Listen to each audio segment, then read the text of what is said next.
So, Kurt, I waited outside. How was the Toronto show? How did that go? Because I was in Toronto at that time when you played at Maple Leaf Gardens. Don't say that I'm making any kind of ethnic stereotypes. I'm not making any stereotypes because they're not PC. Do you remember that show at all, Kurt? No. Maple Leaf Gardens in November? That was, I remember that with the little backstage. it was a nice temperature because I think it was an ice hockey rink. Yeah, it was Maple Leaf Gardens. And I waited outside, for a couple hours afterwards, waiting for you guys to leave. How did you eventually leave?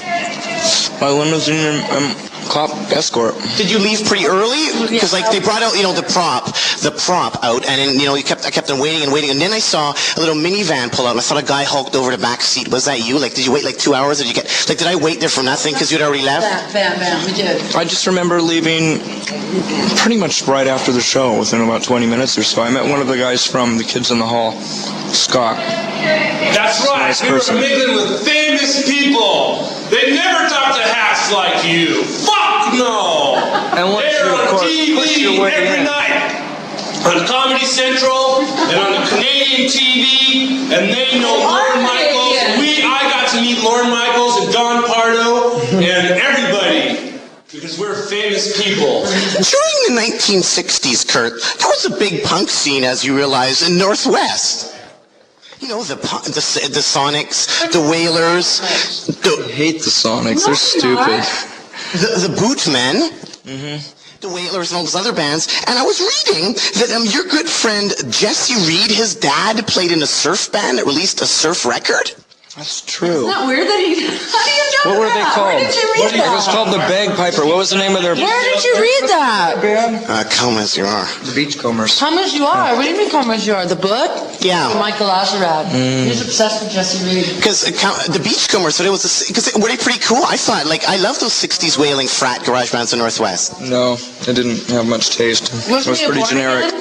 He's Did born he again kick out now. the house? Yes, he did. He tried to revive me for a while. They also said in that book that your Uncle Chuck was in a garage band too, and he released records, or did he release anything? No. He's got married. Really? She put out a single. She financed her herself. She's a country and western born-again Christian. And my Uncle Chuck was in a couple of bar bands. They just played covers like Green's Clearwater. He had a lucite drum set. He was left-handed. And it wasn't very good. Is that Chuck with the red hair? Is that Chuck that's gay? No. Is it the one that we went to Christmas? That one, Chuck? The nice one. Right. With the son that has your cousin who has the other band? Although he went to jail one time for exposing himself. Green from Bellevue. That's his cousin's band. Did you first meet Courtney, and this is Courtney Love? I've heard, because we're here in Canada, Vancouver, BC, Canada, I heard a rumor, I think I might have read it in Interview magazine, that Kurt and Courtney first met at a That's tough. That's rough. did you first meet at a DOA gig in Portland, Oregon? So there is really a Canadian connection there. Wasn't it No Means No? It was one of our shows. It was our show. It was my show. I played with DOA a couple times. I don't remember where. But was that, so a Canadian connection, a Canadian band, has something to do with Kurt and Courtney?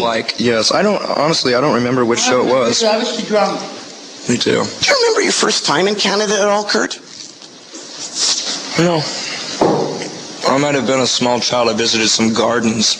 We went across on a ferry. Vancouver.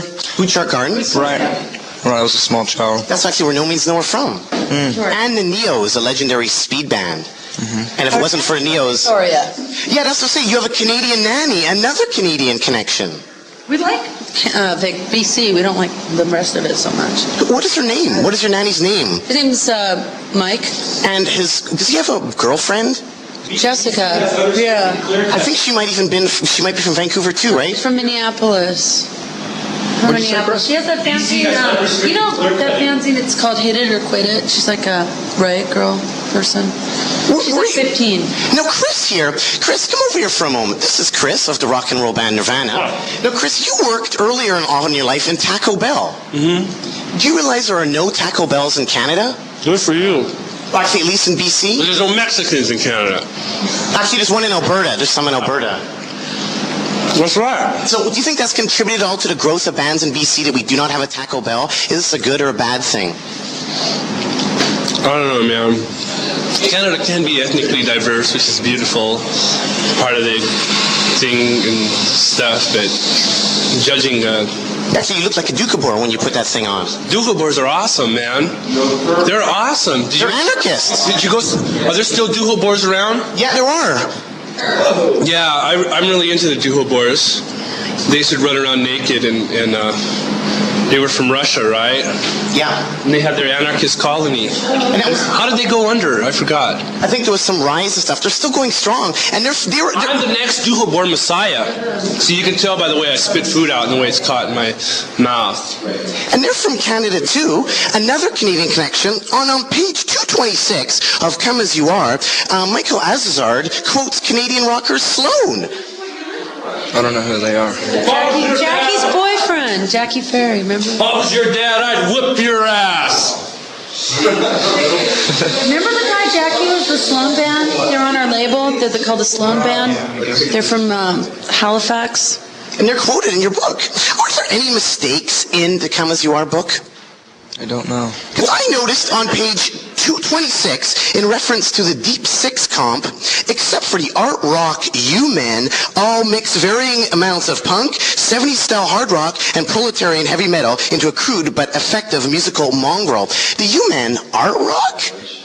I would say so, yeah. I thought they were cool punk rock, sort of cool 60s sort of garage sonic-y. Punk, all art punk birthday party, scratch I ass. thought it was art rock. Did you ever see them live?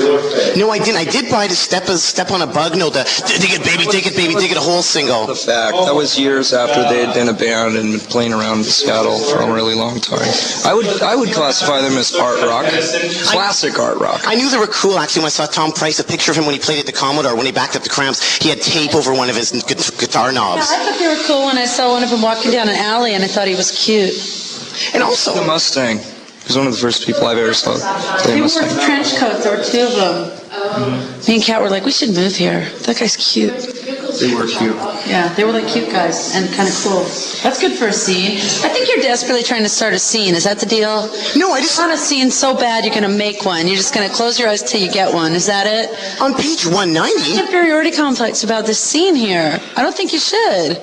No, I'm not. I'm just saying on page 190, the Teen Spirit in bracket video shot for a modest $33,000.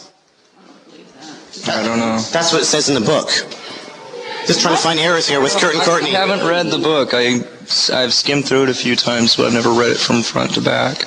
And on page 154, the last analyzation, thank you, Kurt and Courtney. On page 154, the book says, the heavy Bonham-esque drumming that Nirvana requires. Yeah, sure. You know the drummer for Pansy Division is from Aberdeen, Kurt? No, I didn't know that. You know, it smells like Queen Spirit? Yeah, I had no idea. Have any other bands come from Aberdeen? The Melvins and Metal Church. What are the thrift shops there like? They're not that great. People didn't have very good taste in the 60s and 70s. You know, usually that's the kind of stuff that I look for. No lava lamps, no cool patterned shirts or anything.